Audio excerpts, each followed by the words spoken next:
좋으신 주님을 찬양합니다. 우리 좌우 앞에 있는 분들과 인사를 나눕니다. 반갑습니다. 환영합니다. 축복합니다. 4월을 시작하는 첫날입니다. 새벽전을 찾으신 여러분들 가운데 하나님의 은혜와 사랑이 넘치시길 바라고, 그 가정과 산업과 소상 가운데 주님의 축복이 가득하시기를 축복합니다. 4월은 만물이 이제 피어나는 달입니다. 그래서 산에 이제 꽃들도, 그리고 나무들도, 모든 것들도 이제 피어나서 산을 아름답게 하고 들판을 아름답게 하는데, 우리의 믿음도 다 피어나고, 그래서 주님께 아름답게 귀한 신앙으로 부활하는 그런 4월 되길 축복합니다. 그래서 4월에 부활달이 있습니다. 부활절이 있습니다. 4월 다 살아나고 피어나도록 또 그런 기대와 소망을 가지고 우리 역대하 26장 말씀 함께 나누도록 하겠습니다. 오늘은 우시야 왕에 대해서 같이 나누게 됩니다. 이 우시야 왕은 하나님 앞에 정직하게 행하고 하나님 앞에 참 훌륭한 일을 하다가 이제 문제가 생기게 되죠. 강성하여져서 마음이 이제 높아지게 됩니다. 그래서 이제 하나님 앞에 이제 나병 환자가 되어서 그 끝이 아주 좋지 않게 끝나는데, 오늘 이 말씀을 통해서 우리가 어떻게 신앙생활을 시작된 이 신앙생활을 끝까지 완주할 수 있는지, 어떻게 잘 되고 형통해져도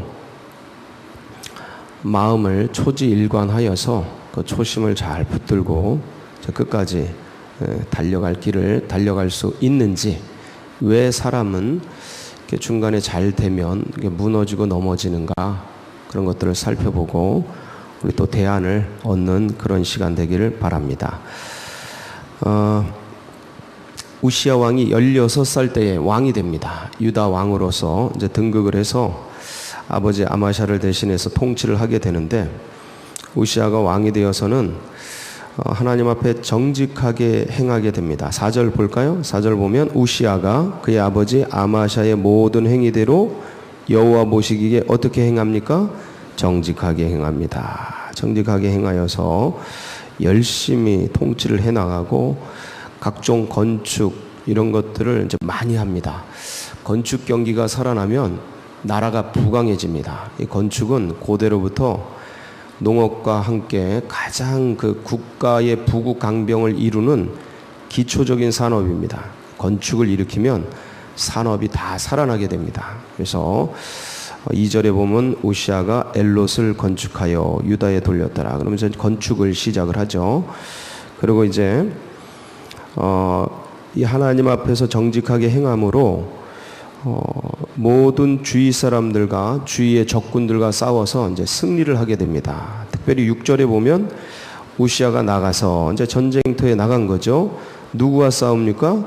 블레셋 사람들과 싸우고, 이 블레셋은 이스라엘의 서쪽 옆구리 쪽에 있는 나라입니다. 해양 민족으로서 굉장히 강한, 지금까지 살아있는 팔레스타인, 지금 팔레스타인이죠. 이 블레셋의 영어 이름이. 그래서 지금까지도 살아있는, 그래서 지금도 이스라엘의 옆구리에 있는 가시와 같은 민족이 블레셋 민족입니다. 해양 민족으로서 굉장히 강성하죠. 그런데 이 옆구리에 있는 이 나라가 이스라엘이 하나님을 전심으로 쫓고 강해질 때는 딱 이렇게 복속을 합니다. 잡아요. 장악하는데, 근데 이제 하나님을 떠나고 약해지면 블레셋이 쳐들어와서 이스라엘을 공격하고 괴롭히죠. 어떻게 됐습니까? 우시야가 나가서 블레셋 사람들과 싸우고 가드 성벽과 야분의 성벽과 아소 성벽을 헐고, 이 블레셋 땅이죠.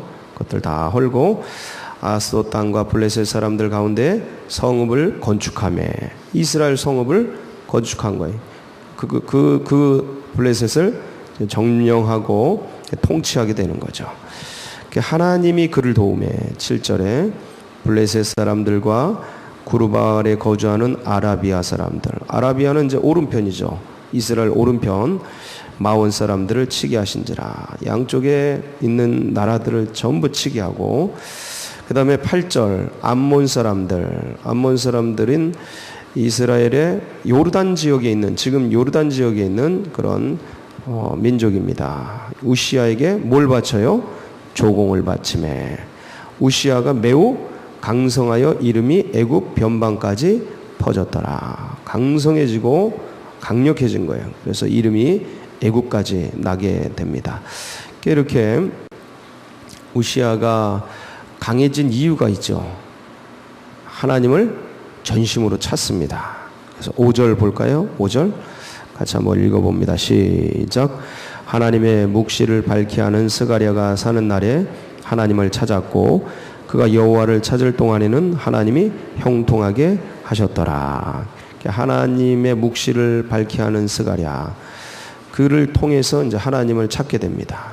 그리고 하나님께 묻고 듣고 순종하며 믿음의 길을 걸어가게 되죠.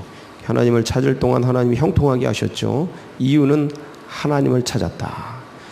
왕의 통치력은 어디서 나온다? 자신의 능력과 왕의 권위에서 나오는 게 아니고 하나님을 찾을 때 나오는 겁니다. 우리는 다 왕 같은 제사장들이죠. 이 통치력이 어디서 나옵니까? 이 믿음의 힘에서 나오는 거예요. 하나님을 믿고 의지하는 그 힘에서. 여러분 주님을 꼭 붙드시기 바랍니다.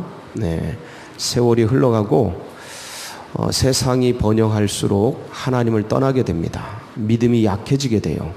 하나님의 살아계심을 관념적으로 생각하게 됩니다. 피상적으로 생각하게 돼요. 믿음이, 신앙이 외형적으로, 형식적으로 전락을 하게 됩니다. 이거는 고대로부터 검증이 된 거예요. 부유하고 풍요해지면 껍질만 남더라.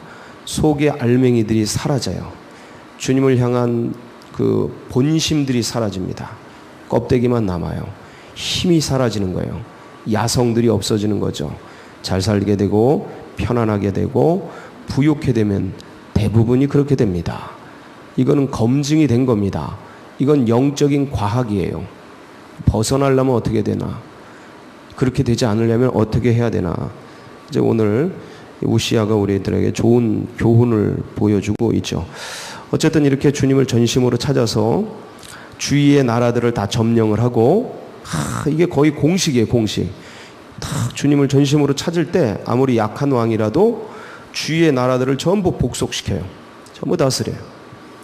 보세요. 10절에 9절 10절 우시아가 예루살렘에서 성 모퉁이 문과 골짜기 문과 성구비에 망대를 세워 견고하게 하고 자국을 견고하게 하고 광야에 망대를 세우고 물웅덩이를 많이 파고 고원의 평지에 가축을 많이 기르고 산과 좋은 밭에 농부와 포도원을 다스리는 자들을 두었으니 농사를 좋아합니다. 참 좋은 것들 일으키고 그리고 준비하고 예비하고 물웅덩이 파고 이제 주위가 다 점령이 되고 평화로운데 이 일을 하는 거예요. 얼마나 지혜로워요. 평화의 날에 뭘 준비하라? 전쟁을 준비하라. 전쟁을 준비하는 거예요. 또 우시아에게 싸우는 군사가 있으니 자 이렇게 훈련을 하고 족장의 총수가 2,600명 아주 그리고 그 휘하의 군대가 30만 7,500명 이렇게 싸움에 능한 자들을 전부 세우고 거기에 지휘관들을 두고 자 전쟁을 14절 우시아가 그의 온 군대를 위하여 방패와 창과 투구와 갑옷과 활과 물매에 돌을 준비하고 그리고 예루살렘에 재주 있는 사람들에게 무기를 고안하게 하고 참 번쩍에 무기를 만드는 거죠. 전략 무기를 만들고 망대와 성곽 위에도 화살과 큰 돌을 쏘고 던지게 하였으니 그래서 이제 이런 모든 일들 주위의 나라를 복속하고 그 다음에 이런 준비를 다 하고 그랬더니 그의 이름이 멀리 퍼져나 명성이 자자하게 됩니다. 이 이유는 뭡니까? 기이한 도우심을 얻어 강성하여짐이라. 이 기이한 도우심은 누가 베풀었겠습니까? 예, 하나님께서 베풀어 주신 거죠. 자, 그런데 이제 이렇게 강성해지니까 어떻게 됐어요? 자, 16절 같이 읽습니다. 시작. 그가 강성하여짐에 마음이 교만하여 악을 행하여 그의 하나님 여호와께 범죄하되 곧 여호와의 성전에 들어가서 향단에 분향하려 한지라.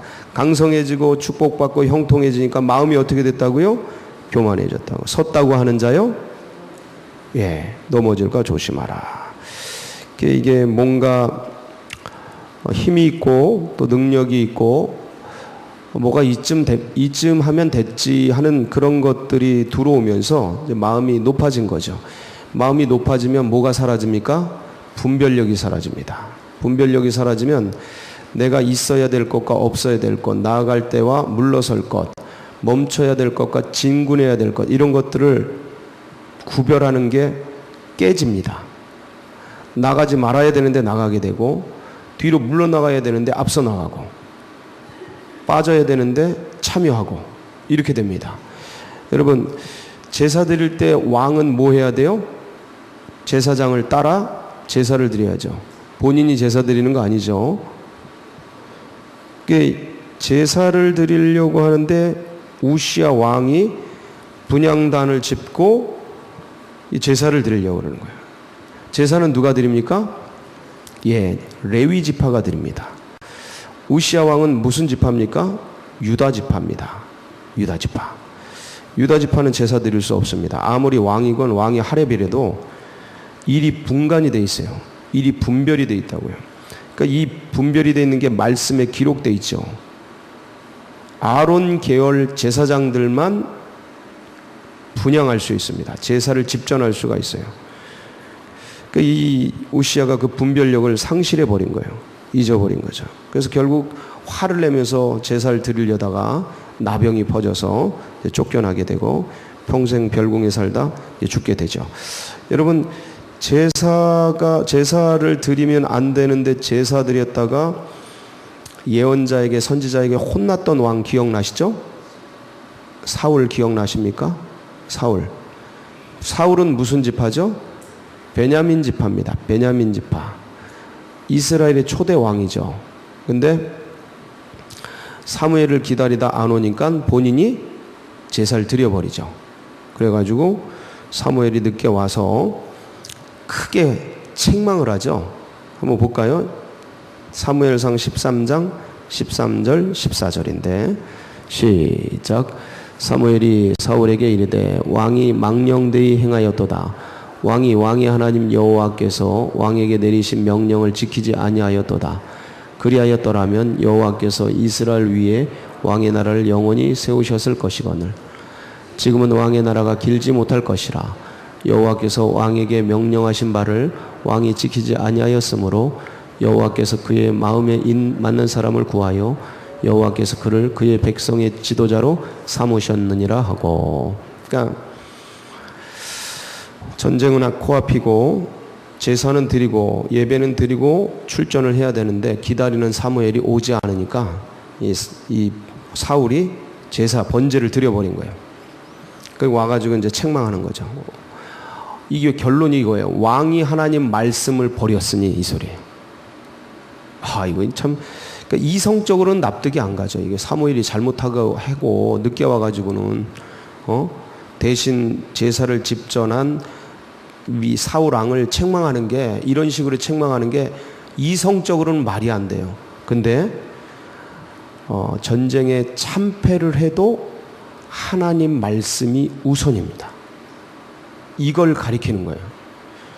그러니까 이 세상에 통치할 때 얼마나 급한 일이 많이 일어나겠습니까? 이 전쟁뿐만 아니라 수없이 많은 전쟁이 벌어질 테고 수많은 위기의 순간이 올 텐데 그때에 무슨 일이 벌어질지 모르고 어떤 일이 벌어질지 모르는데 그 위기의 순간에도 하나님 말씀을 붙들고 끝까지 버티느냐 안 버티느냐, 그거 보는 거거든요. 그거 보는 겁니다. 하나님은 누구나 다 이 테스팅을 하십니다. 하나님만 합니까? 인간도 인간에게 이런 테스트를 합니다. 이거 버틸 수 있나? 이때에 나를 따를 수 있나? 서로 그렇게 합니다. 다 해요. 부모도 자식에게 하고 사장도 회사원에게 합니다. 이거 맡겨보고 큰 돈 맡겨보고 이거 견딜 수 있나? 꼬부치지 않나? 따로 이렇게 딴 주머니 차지 않나? 이런 거 다 합니다. 다 하는데 하나님도 하셔요. 나라를 맡기는데, 백성을 맡기는데 안 하려고요. 이게 뭐 시험에 통과 못한 거예요. 버리는 거예요. 스스로 버려지는 거예요. 왜냐하면 말씀을 버렸기 때문에. 하나님 말씀을 상황 때문에 버렸기 때문에. 이게 굉장히 이게 대단히 어려운 겁니다. 이런 이성적으로 이런 걸 보면 안 돼요. 하나님 앞에 깨어있는 영성으로 이걸 보면 내가 하나님 말씀을 어떻게 붙잡아야 하는가를 알게 되는데, 이제 우시야 왕이 이제 그걸 말씀을 버리고 본인이 들어가죠. 왕인데 뭐 제사쯤이야. 왕인데 뭐 하고 뭘 버린 겁니까? 말씀을 버린 겁니다. 누가 왕을 시켰는데, 누가 왕으로 나게 했는데, 이걸 잊어버리는 거죠. 자, 그러면 왜 이렇게 마음이 높아질까? 마음이 높아지니까 구별력이 상실되고, 구별력이 상실되니까 말씀이나 이런 어떻게 내가 삶에 어떻게 처해져, 어떻게 움직여야 될까, 이런 지혜와 분별 능력이 사라지게 되는데, 마음이 왜 높아질까? 여러분, 강성하여지고 축복받고 풍성해지고 은혜 받는 건 잘못이 아닙니다. 그건 하나님이 내려주시는 축복이에요. 하나님이 내려주시는 은혜입니다. 자, 이때 마음이 교만해지고 높아지지 않고 초심과 첫 마음을 가지고 계속해서 진군을 하려면 뭐를 봐야 되냐면 비전을 놓치지 말아야 돼요. 다시 한번, 뭘 놓치지 말아야 된다고요? 비전을 놓치지 말아야 돼요. 꿈을 놓치지 말아야 돼요. 주님이 나를 통해 이루시길 원하는 그 나라, 그 꿈, 그 비전, 이걸 놓치면 이 쌓여진 강성함과 이 쌓여진 재산과 이 쌓여진 이 나의 명성과 이걸 어떻게 활용할 줄 모르고 이게 그냥 내 자기를 쌓는 것으로 나오는 거예요. 주님이 부요와 풍요와 풍성을 부어주시는 이유, 하나님의 나라와 그 비전과 꿈을 이루라고, 이스라엘을 강성하게 하라고, 이스라엘을 제사장 나라 되게 하라고 하나님이 부어주시는 거란 말이에요. 근데 이걸 잃어버리면 이걸 누구를 위해 쓰게 돼요? 자기를 위해 쓰게 되는 거예요. 자기.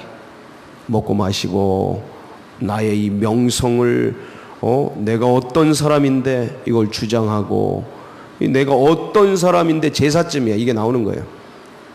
이게 나오는 거예요. 내 안에 있는 본질이. 그러니까 중요한 건 하나님이 부어주실 때 이걸 가지고 한국교회에 70년대 80년대 엄청난 부를 부어주실 때 이 부와 자산과 축복을 가지고 하나님 나라 비전을 향해 나가야 되는데, 이게 그만 다른 데 쓰여지면 이게 한 세대 지난 뒤에 저주로 오게 됩니다. 저주로. 딱 한 세대 지났잖아요. 지금 80년대로부터 한 세대 지나서 교회들이 이단에 팔려나가잖아요. 교회는 힘을 잃고. 그럼 이제 지금은 다시 정신 차려야 돼요.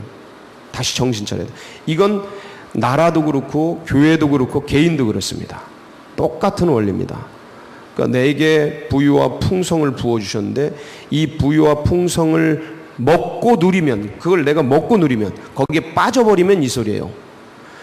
그걸 주님 나라를 위해 축복의 통로로 제사장의 그 유통을 하면서 쫙 사용하고 하나님 나라를 번성케 하고 가난한 자를 도와주고 하나님 나라 프로젝트를 위해 쓰고, 그리고 주님 나라 위해 헌신하는 그분들을 위해서 탁 지원하고 후원하고, 이런 정말 좋은 곳에다 쓰면 하나님이 어떻게 해주셔요? 계속 넘치게 부어주셔요. 왜냐하면 그걸 위해 부어주시는 거거든. 그걸 위해 부어주시는 거예요. 선교사들, 이 나라 민족 한국교회에 부어주신 선교사들을 더 파송하고 하나님 나라, 가난한 나라, 연약한 나라, 그 나라 지원해주고, 그리고 하나님 교회가 없는 곳에 하나님의 교회를 세우고 하나님의 프로젝트를 진행하고 우물을 파주고, 다 그냥 풍성, 어려울 때 했던 것보다 더 적어져요. 힘들고 허리끈 매고 그 나라 개척하며 일어날 때 그때 그렇게 선교지에 나가고 했던 것보다 더 적어져. 비례적으로 더 적어져. 풍성해지니까. 이렇게 되면 이게 점점점 어려워지는 거예요. 걷어가시는 거죠. 걷어가시는 거예요. 그러니까 이때에 우리가 하나님 앞에 민족적으로는 정신을 차리고, 교회적으로는 하나님 앞에, 한국교회적으로는 다 엎드려서 우리가 방향을 놓친 것들에 대해서 회개하고 전심으로 다시 한번 주님의 마음을 품고 부어주신 것, 지금 주신 것들을 그렇게 쓰면 돼요. 지금 주신 거. 어제 한 장로님이 우리 강동지방 그 남전도의 연합회가 어떤 개척교회 가서 순회 예배 드린다 그러더라고요. 장로님, 그 교회 많이 도와주세요. 목사님 그럴 줄 알고 제가 많이 준비해 갑니다 그러더라고요. 이 순회 예배가 끝나고 그 교회에서 연락이 왔어요. 목사님, 관리비하고 이달 월세를 못 내고 있었는데 오셔서 그거 해결해 주셔서 너무 감사했다. 그거 듣는데 가슴이 찡하더라고요. 가슴이 찡해. 제가 알고 있었거든요, 힘든 거. 근데 이렇게 딱 가서 지원해 주니까 그 장로님을 향해 축복 기도가 그냥 쏟아져 나와요. 쏟아져 나와. 그 누구 마음일까요? 하나님 마음이죠. 돈은 그런 데 쓰라고 있는 거예요. 그러면 더 부어주시죠. 넘치게 부어주시죠. 이걸 잊어먹으면, 그거를 잊어버리고 하나님 나라를 위해 그 심는 것, 뿌리는 것, 제사장 통로가 되어서 축복의 통로로 쓰임받는 걸 잃어버리고 나를 위해 먹고 입고 나를 명성을 누리고 막 그러고 빠져 있으면 이젠 마음이 그렇게 되는 겁니다. 쓸 데가 없어요. 그래서 빌립보서 3장 12절로 14절에 보면 이제 우리가 가야 될 길이 나오죠. 한번 볼까요? 빌립보서 3장 12절로 14절 시작. 내가 이미 얻었다 함도 아니요 온전히 이루었다 함도 아니라 오직 내가 그리스도 예수께 잡힌 바 된 그것을 잡으려고 달려가노라.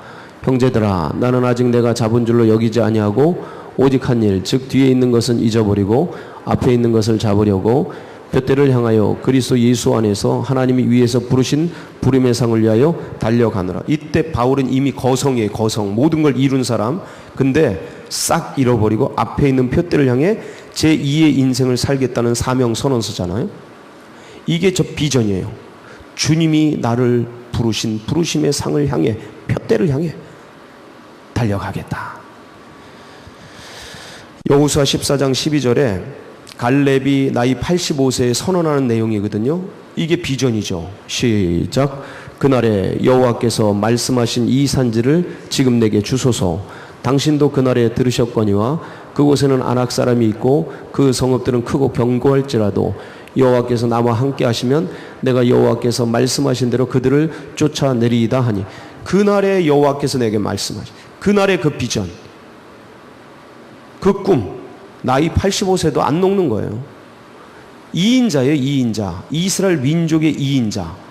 그거가 상관없는 거예요. 주님의 비전, 주님의 꿈, 그거 달라는 거야. 그거 아무리 아낙 자손이 불병거 뭐 다 갖고 마차 갖고 전차 갖고 있어도 상관없어. 주님이 나와 함께 하시다. 그 비전을 이루기 위해서 나이와 상관없이 달려가는, 이게 젊은이죠. 그게 젊은이에요. 그래서 그럼 우리는 어디까지 달려가야 되냐? 에베소서 4장 13절 15절 마무리 짓겠습니다. 시작. 우리가 다 하나님의 아들을 믿는 것과 아는 일에 하나가 되어 온전한 사람을 이루어 그리스도의 장성한 분량이 충만한 데까지 이르리니, 이는 우리가 이제부터 어린아이가 되지 아니하여 사람의 속임수와 간사한 유혹에 빠져 온갖 교훈의 풍조에 밀려 요동하지 않게 하려 함이라. 오직 사랑 안에서 참된 것을 하여 범사에 그에게까지 자랄지라. 그는 머리니 곧 그리스도라. 그리스도의 장성한 분량까지 계속해서 주님을 닮아가고 주님의 꿈과 비전을 이루는 그날까지 그렇게 달려가는 4월 되시고 오늘 출발하는 복된 날 되시길 축복합니다.